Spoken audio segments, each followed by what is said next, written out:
serving the Republic of the Philippines for more than 75 years. Ito po ang Presidential Broadcast Service. Pakinggan, panoorin, agaran in real time, o balikan sa pag-scroll up and down. Mga balitang dapat malaman, impormasyong tunay at napakikinabangan. Saan ka man sa buong kapuluan. Bangon sa bagong sigla. Kababayan. Kasama ang social media. Powered broadcaster ng bagong mamamayan. Tapat sa pag-uulat. Ito po ang Presidential Broadcast Service. Sa Kalbayog, Radyo Pilipinas, 882 AM.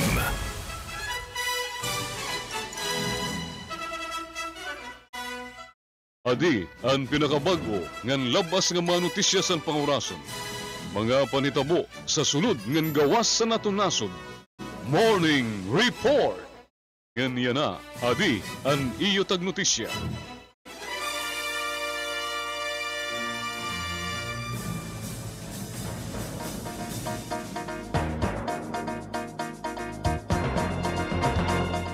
Aton oras, 8 minutos ang naglabay sa alas 6.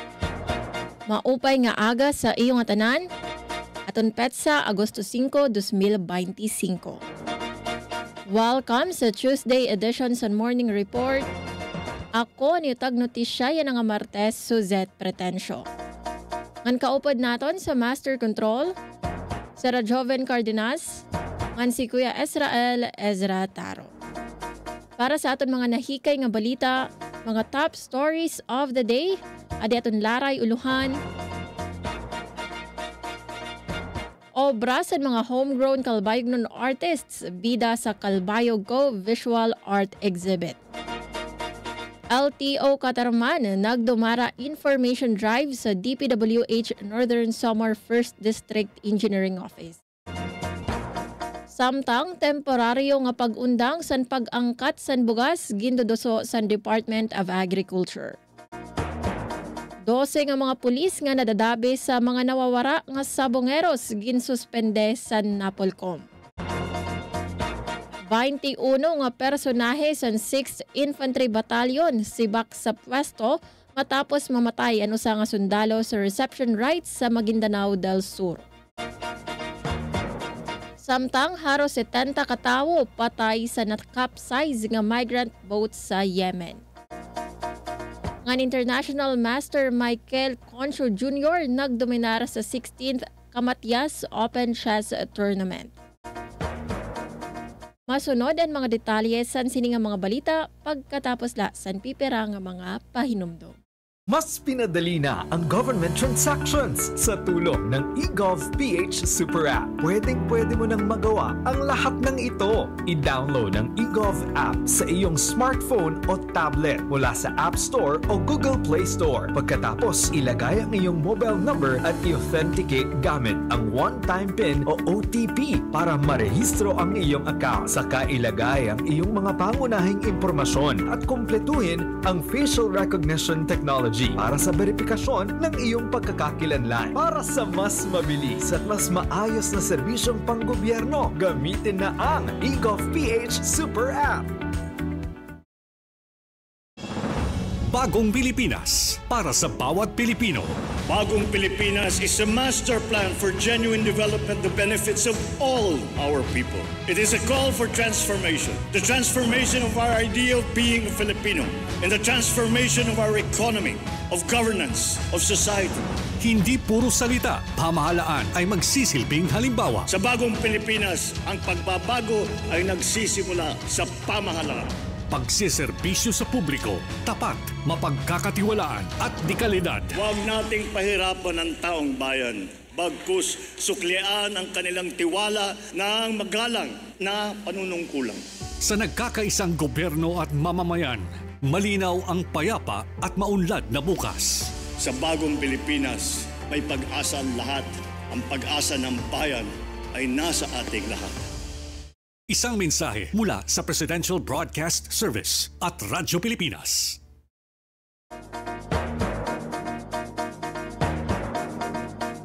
Aton oras, 12 minutos sa naglabay sa alas 6. Para sa aton siyahan nga lokal nga balita, obra sa mga homegrown Kalbayog artists bida sa Kalbayog Ko Visual Art Exhibit. Ngan LTO Katarman nagdumara information drive sa DPWH Northern Samar 1st District Engineering Office. Detalye sa sining mga balita adis sa akon report. Radyo Pilipinas report. Formal nga ginlansar kakulop Agosto 4, 2025 sa Handumanan Kalbayog Creative Hub ang Kalbayog Ko Visual Art Exhibit como parte san pagsalinurog san Tandaya Festival nganti arabot nga piyesta san syudad san Kalbayog sa pagpanguna san City Economic Investment and Promotion Office sa igindumara nga opening program. Dinhatagan doon ni Mayor Raymond Uy ang bugos nga suporta sa gobyerno lokal para sa mga Kalbayognon artists. Ginpahayag liwat ni Mayor Uy ang iya paglaom nga masundan pa ang mga programa lain sa exhibits, sugad sa art workshops o iba pa nga aktibidad para sa mga artists o non-artists agud makabiling san bag-o nga mga talento sa larang san sining. Katuyuanan san exhibit nga ipakita ang kamakarit og talento sa mga homegrown Kalbayognon artists ug para mapadukwag ang creative economy sa syudad. Makikita sa exhibit ang mga obra nga nagpapakita sa kabaysay, kasaysayan ngan identity sa Kalbayog. Abyerto ang Kalbayog Ko exhibit para sa publiko hangtod sa Setyembre 13, 2025. Ginaaghat ang tanan nga bumisita ug suportahan ang mga lokal nga likhang sining. Dito naman sa probinsya sa Northern Samar, sa padayon nga kampanya sa Land Transportation Office o LTO para sa taluwas nga kalsada nga responsable nga pagmaneho, nagdumara sa information drive ang buhatan sa DPWH Northern Samar 1st District Engineering Office. Ginhisgot sa aktibidad ang mga magkadordelain nga klases and driver's license, mga premera nga balaod sa trapiko, ngan kasagaran nga pagtalapas, sugad san pagmaneho san waray lisensya, reckless driving, ngan diri pagsulot san seatbelt ngan helmet. Nagpahinumdom liwat ang LTO sa mga empleyado san importansya san sakto nga rehistro san sarakyan ngan regular nga pag-renew san lisensya.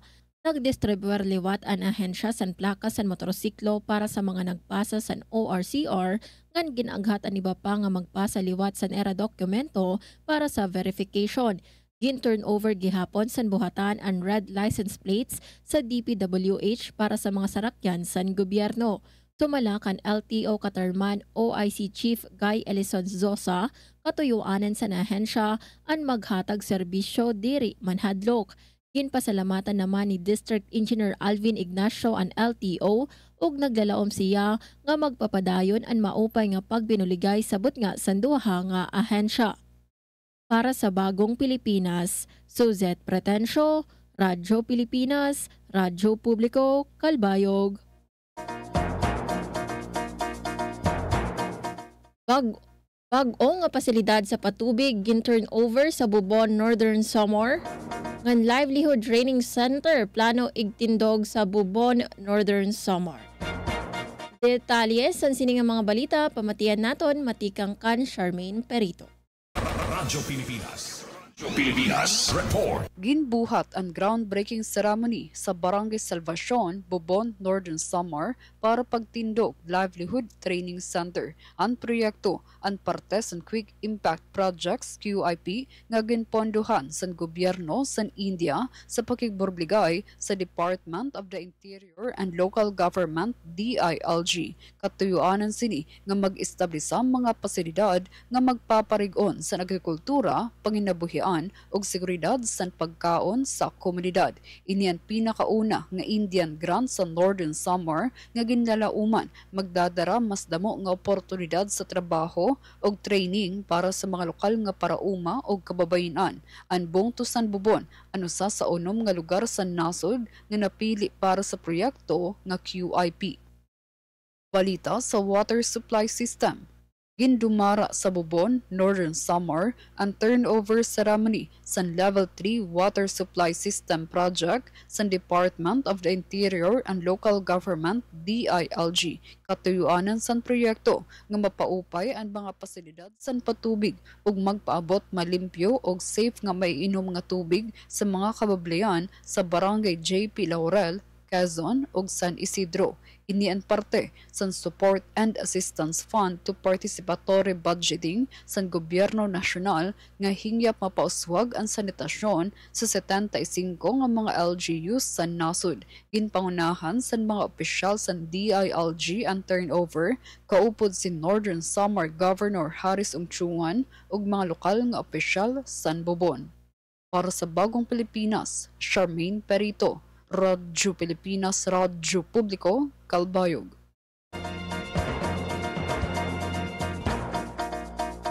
Aton naman pagsusundon ang aton mga national sports ngan langyaw nga balita pagkatapos la san pipera nga mga pahibaro.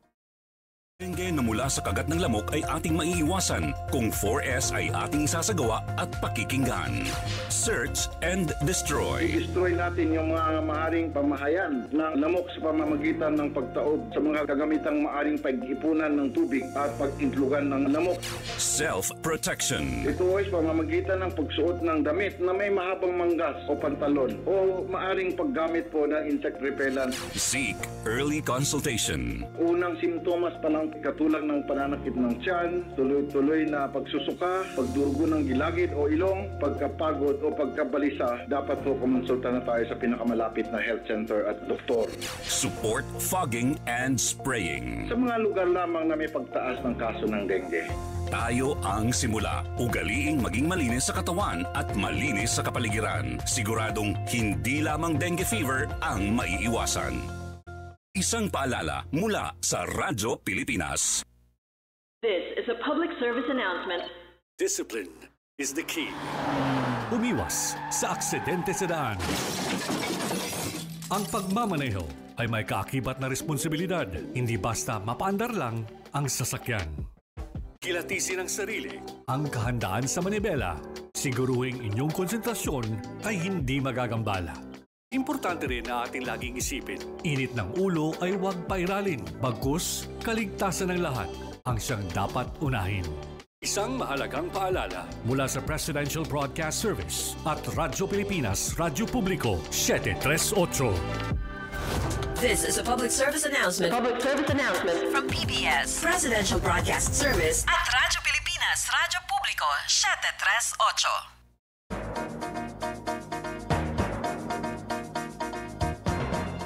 Aton oras, 19 minutos sa naglabay sa alas 6. Para sa aton siyahan nga national nga balita, temporaryo nga pag-undang san pag-angkat san bugas ginduduso san Department of Agriculture.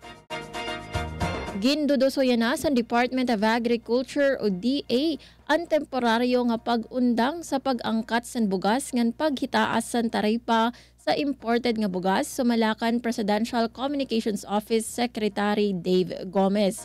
Ginpahayag sa DA nga karuyag nira nga ighitaas ang taripa tikang sa 15% ngadto sa 25% agud maproteheran ang lokal nga mga parag-uma. Pahayag ni Gomez, igdidiskusyon ini sa gabinete upod si Presidente Ferdinand R. Marcos Jr. sa iya pagbisita sa India. Iningapitad kabahin sa plano sa administrasyon nga ibalik sa 35% ang taripa sa imported nga bugas katapos sa temporaryo nga pagpaubos sa buhis agud mapaluya ang pagsaka sa presyo sa bugas. Samtang 500,000 euros o 33 million pesos ginhatag sa European Union como humanitarian aid para sa mga apektado sa grabe nga pagbaha darasan magkasunod nga bagyo ngan habagat. Naghatag ang European Union sa 500,000 euros o por lo menos 33 million pesos nga humanitarian aid para sa Pilipinas tungod sa grabe nga pagbaha nga durot sa mga naglabay nga bagyong Krising, Dante, Emong ngan san habagat. Basar sa EU ini nga pondo paggagamiton para mahatagan cash assistance ang mga apektado sa Calabarzon ngan Central Luzon labi na sa mga tayaw nga lugar. Kaapi sa ayuda ang pagkaon, tubig ngan sanitary services.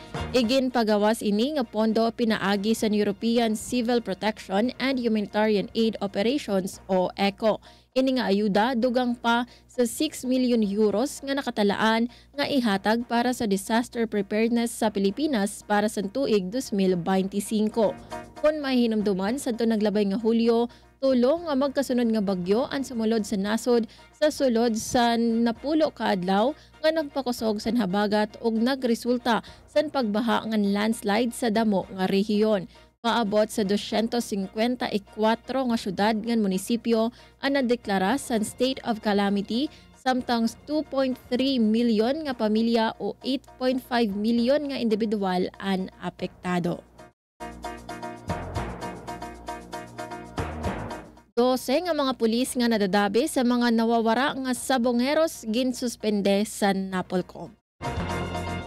Ginsuspende sa National Police Commission o Napolcom sulod sa 90 ka adlaw ang 12 nga pulis nga iginsisiring sa whistleblower nga si Jolie Tutoy Patidungan nga nadadabi sa pagkawarasan mga sabongeros. Ginanunsyo ini ni Napolcom Vice Chairperson Rafael Vicente Calinisan dida sa press conference sa Quezon City.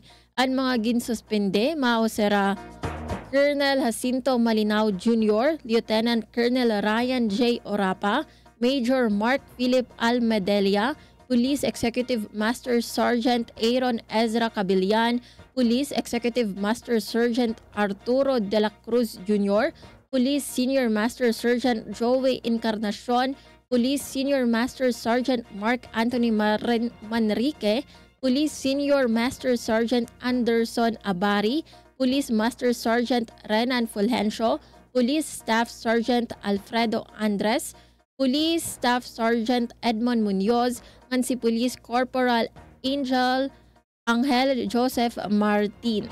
Ginkasuhan si Malinao sa grave misconduct, grave neglect of duty, ngan conduct unbecoming of a police officer, samtang ang iba ginpapasakahan sa parehas nga mga reklamo. Sumala sa resolusyon ang suspesyon diri pa si sentensya kundi usa nga pamaagi para proteheran ang investigasyon ngan masiguro ang integridad sa proseso. Mga senador gintudlok sa bag-o nga mga liderato sa mga komite ilarom sa pagreorganisa sa 20th Congress. Nagpapadayon ang reorganisasyon sa Senado kakulop nga adlaw ang kundiin ginpanhatag utro ang liderato sa mga importante nga komite sa 20th Congress. Gintudlok si Senador Alan Peter Cayetano nga mangulo sa Senate Committee on Banks, Financial Institutions and Currencies. Matutok ini sa mga issue sugad sa digital finance, consumer protection ngan pagpugong sa mga scam. Apisar nga mayda na bag-o nga committee nagahangyo si Cayetano nga tapuson anay aniya mga priority bills sa Committee on Science and Technology nga na ginbalhin sa kan Senador Bam Aquino. Ikaduha na ini nga termino ni Aquino sa Science Panel nga kundiin una siya nagpasaka sa mga balaod sugad sa Free Public Wi-Fi Act ngan Philippine Space Act. Gintutukan niya yana ang education reform sa ilarom sa iya liderato sa Committee on Basic Education. Samtang si Senador Lito Lapid na ang bag-o nga mangulo sa Senate Committee on Urban Planning, Housing and Resettlement nga responsable sa mga polisiya para sa tuna panimalay ngan relokasyon sa mga informal settlers. Samtang 21 nga mga personahe sa 6th Infantry Battalion tibak sa pwesto matapos mamatay ang usa nga sundalo sa reception rites sa Maguindanao del Sur. Ginsibak anay sa pwesto ang 21 nga Army personnel sa 6th Infantry Battalion matapos mamatay ang bag-o nga sundalo durante sa reception rites dida sa Hulyo 30 sa Dato Piang, Maguindanao del Sur. Ang biktima si Private Charlie Patigayon, 22 anyos, ikang Pulambugan, Lanao del Norte, bag-ula nagtapos sa niya training sa Camp O'Donnell sa Capas, Tarlac. Sumala ka sa 6th Infantry Division, kidney failure ang gintutudlok nga hinungdan sa niya kamatay ngan pahayag ni Lieutenant Colonel Roden Orbon, pero padayon an masurubon o makusog nga investigasyon sa 6th Infantry Division. Sa 21 nga ginrelieve upod ang duha nga opisyal, usa nga commanding officer ngan usa nga executive officer nga may ranggo nga first ngan second lieutenant. Parte sira sa platoon nga presente durante sa reception rites. Ginmando na ni 6th Infantry Division Commander Major General Donald Gumeran ang hilawig nga investigasyon ngan iginklaro nga kakasuhan ang mga responsable kung mapamatud-an ang pagtalapas. Kaapi ang posible nga administrative ngan civil cases nga igkakaso kung may ada maltreatment. 143 nga mga individual na dakop sa PNP Anti-Cybercrime Group. Nadakop sa PNP Anti-Cybercrime Group o ACG ang 143 nga individual durante sa Hulyo tungod sa mga magkadordilain nga cybercrime offenses, sigon kan Brigadier General Bernard Yang, Director sa ACG.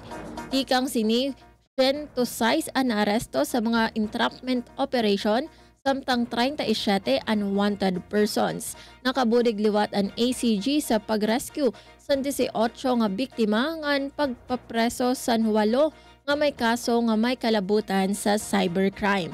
Ginsumat niya nga 126 nga cyber warrants ang ginpatuman nga nagresulta sa 171 nga kaso ngan 84 nga inquest proceedings. Nakatigom gihapon si Rasan 1,227 nga cyber patrolling efforts ngan 76 nga digital forensics examination sa bug-os nga bulan sa Hulyo. Ginaghat naman niyang ang publiko nga magin mabinentayon ngan igsumat dayon sa otoridad ang mga suspetsado nga online nga transaction base malikyan ang cybercrime. Balita naman kita sa Langyaw. Haro 70 katawo patay sa nakapsize nga migrant boat sa Yemen. Umabot na sa 78 ang patay sa nakapsize nga migrant boat sa baybayon sa Abyan, Yemen, samtang 74 pa ang nawawara sumala sa lokal nga opisyal. Ginsiring ni Abdul Kader Bahamil, Hepe sa Health Office sa Abyan, nga 78 nga lawas ang ira nakita ngan 12 ang nakatalwas ngan ginpakadto dayon sa Chakra General Hospital. Mayada sa ira san kritikal ang kahimtang tungod san kahilabasan eksposisyon sa dagat. Pasara sa report, 154 nga Ethiopian migrants ang sakay san bangka nga nakapsize tungod san maraot nga panahon. Ginkumpirma naman sa mga otoridad nga tanan nga biktima ngan survivors Ethiopian nga nagtuyo nga magbiyahe pakadto sa Gulf countries. Padayon ang search and rescue samtang ginaandam ang mga lubnganan sa Zinjibar.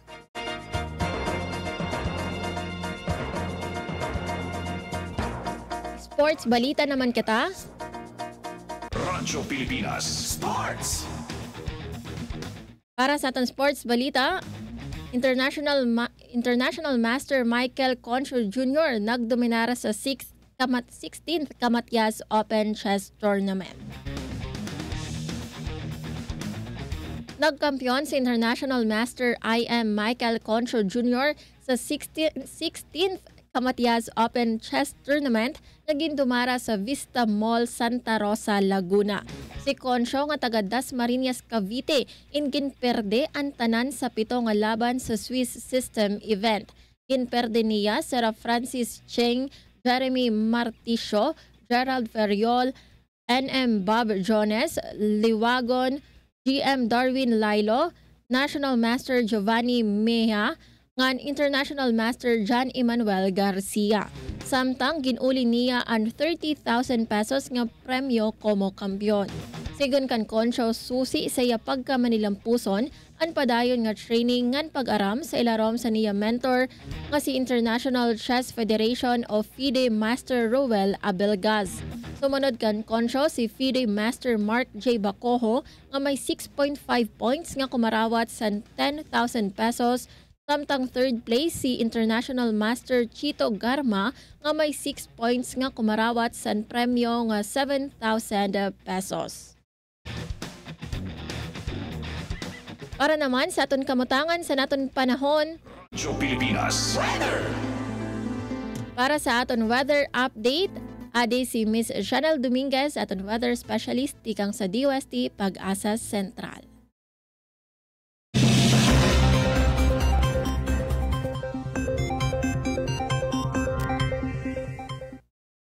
Magandang umaga po sa ating lahat. Narito ang ating weather update para sa araw ng Martes, August 5, 2025. Kagabi, tuluyan na pumasok ng ating Philippine Area of Responsibility itong binabantayan nating low pressure area. Kanina 3 a.m. ay ito'y huling namataan sa layong 895 kilometers east ng southeastern Luzon. Sa ngayon, mababa naman yung tsansa nito na maging isang ganap na bagyo, pero meron tayong dalawang senaryo na possible dito sa ating low pressure area. Una dito, yung close approach niya dito sa May Luzon bago ito kumilos northwestward palayo ng ating bansa. At pangalawa naman, yung pagtawid niya ng kalupaan dito sa ating sa Luzon. Ano mang senaryo yung mangyari po dito, inaasahan natin magdadala pa rin ng mga pag-ulan itong low pressure area natin, lalo na dito sa May Luzon, Bicol Region at Eastern Visayas. Patuloy po natin monitor itong low pressure area natin, kaya tutok po tayo sa updates na nilalabas ng Pag-asa. Ngayon din po ay nandito po tayo sa tinatawag nating monsoon break o yung mahina po yung epekto ng ating southwest monsoon. Itong southwest monsoon natin ay umiiral lamang dito sa may extreme northern Luzon. At inaasahan din natin, mababa din yung tsansa ng mga significant rainfall dito. At inaasahan natin dito sa may Batanes at Babuyan Islands, makakaranas naman sila ng maaliwalas na panahon. Para naman dito sa Metro Manila at nalalabing bahagi ng ating bansa, localized thunderstorm yung mga possible na magdala ng mga pag-ulan, lalo na sa hapon at sa gabi. Para sa magiging panahon natin ngayong araw, inaasahan natin magiging maaliwalas ang ating panahon, dulot pa rin ang tinatawag nating monsoon break. Pero inaasahan din natin, mataas din pa rin ang mga tsansa ng mga pag-ulan, lalo na sa hapon at sa gabi, dulot ito ng mga localized thunderstorms. So ugaliin po natin i-check ang panahon.gov.ph para sa mga nilalabas natin thunderstorm advisory. Para sa Metro Manila, asahan natin ang agwat ng temperatura ay 25 to 34 degrees Celsius, Lawag 24 to 32 degrees Celsius. For Tuguegarao, asahan natin ang 25 to 35 degrees Celsius, Baguio 16 to 23 degrees Celsius. For Tagaytay, 23 to 31 degrees Celsius at Legazpi, 25 to 34 degrees Celsius. Gayon dito sa may Palawan, Visayas at Mindanao, magiging maaliwalas din ang ating panahon. Pero inaasahan natin dahil meron po tayong low pressure area, yung paglapit nito or yung magiging trough nito or extension, posible magdala ito ng mga pag-ulan mamayang gabi dito sa may Bicol Region, pati na rin dito sa may Eastern Visayas. So mag-ingat po yung mga kababayan po natin sa mga posibilidad po ng mga flash flood at mga pagguho ng lupa. Para naman dito sa Palawan at Kalayaan Islands, inaasahan natin ang 25 to 32 degrees Celsius. For Iloilo, 25 to 33 degrees Celsius. For Cebu, 27 to 32 degrees Celsius. Tacloban, 26 to 33 degrees Celsius. For Zamboanga, 25 to 34 degrees Celsius. Cagayan de Oro, 25 to 32 degrees Celsius. At Davao, 25 to 34 degrees Celsius. Wala naman tayong nakataas na anumang gale warning sa anumang seaboards ng ating bansa. Pero pinapaalalahanan po natin mga kababayan po nating mangingisda at may mga sasakyan maliit pandagat, may mga posibilidad po na thunderstorm, lalo na po sa hapon at sa gabi. Ito po rin po yung mga tendency na tumaas po ang ating mga pag-alon. Ang sunrise po natin mamaya ay 5:40 a.m. at ang sunset mamaya ay 6:24 p.m. Para sa karagdagang impormasyon, bisitahin ang aming mga social media pages at ang aming website pag-asa.dost.gov.ph. At yan po muna ang latest dito sa Pag-asa Weather Forecasting Center. Chanel Dominguez po at magandang umaga.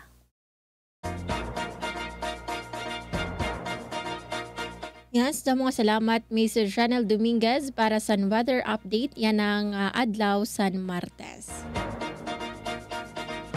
Masyadon kabugusan sa naton mga presko nga balita sa Morning Report dinhila sa 882 kHz DYOG Radyo Pilipinas Radyo Publiko Calbayog. Salamat sa ato nakaupod sa Master Control si Joven Cardenas ngan si Kuya Ezrael Ezra Taro.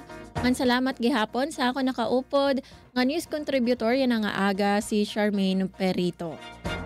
Sa ngaran sa naton acting station manager Hinaro Navilon, ako otro ini si Suzette Pretencio, iyong tag notisya sa Tuesday edition sa Morning Report. Aton oras 37 minutos ang naglabay sa alas 6, maupay nga Martes, ngan maupay nga agas sa iyo nga tanan.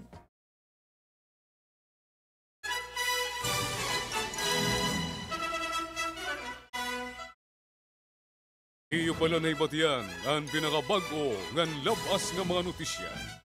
Halad, serbisyo publiko sa niyo istasyon, DYOG, Radyo Pilipinas, Calbayog.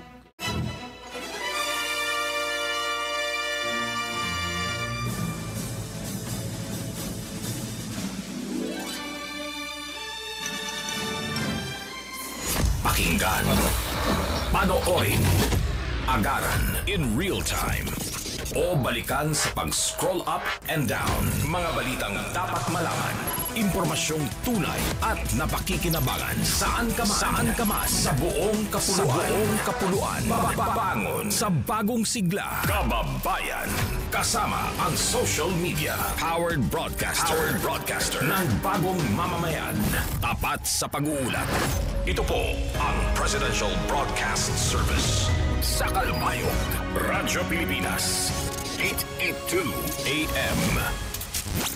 Serving the Republic of the Philippines for more than 75 years. Ito po ang Presidential Broadcast Service.